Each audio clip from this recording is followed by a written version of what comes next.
nous accueillons donc le président de l'Assemblée, Anthony Giros Yarana. Merci d'être sur Polynésie la première. Vous retrouvez donc cette fonction que vous avez déjà assumée par le passé. Vous accédez de nouveau au perchoir 18 ans plus tard. Vous l'attendiez ce moment? Oui et non.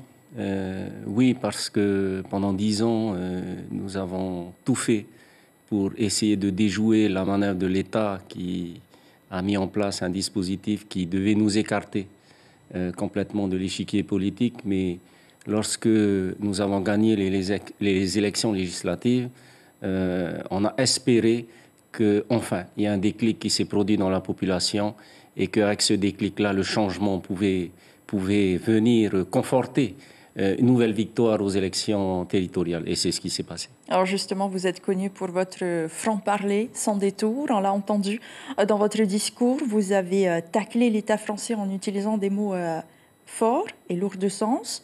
On vous a senti un petit peu revanchard. Est-ce que c'est le cas? Non, je pense qu'il était nécessaire de rappeler l'histoire à cette jeune assemblée, puisque chez nous, nous en avons 33 nouveaux venus. Chez les autres, ils en ont également. Et donc, il est important que tous ceux qui siègent aujourd'hui sachent ce qui s'est passé depuis 2004, même un peu avant, pour savoir qu'on n'arrive pas sur un banc de l'Assemblée comme ça parce qu'on a gagné une élection. C'est que derrière, il y a eu tout un travail qui a été fait. Et grâce au travail accompli, on peut espérer et arriver à siéger à l'Assemblée. C'est ce qui s'est passé d'ailleurs. Mais ces victoires successives du Tavini Huir Atira, est-ce que pour vous, pour le groupe, pour le parti politique, c'est une revanche?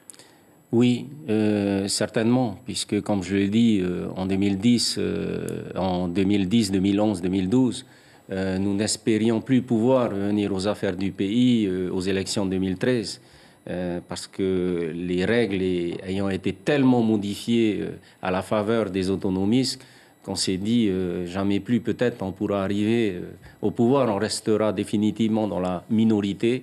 Mais à force de travail et de perspicacité, voilà, on a déjoué tous ces plans. Et aujourd'hui, le changement a voulu qu'on soit aux affaires du pays. Mais en tenant de tels discours, justement, alors que le gouvernement n'est pas nommé et que Moïse Broderson a promis que les relations avec l'État seront cordiales, est-ce que ce n'est pas envoyer un mauvais message à l'État français? Donc, je pense qu'il faut être franc dans sa manière d'exprimer les choses. Je l'ai dit, mon devoir, c'est de rappeler l'histoire.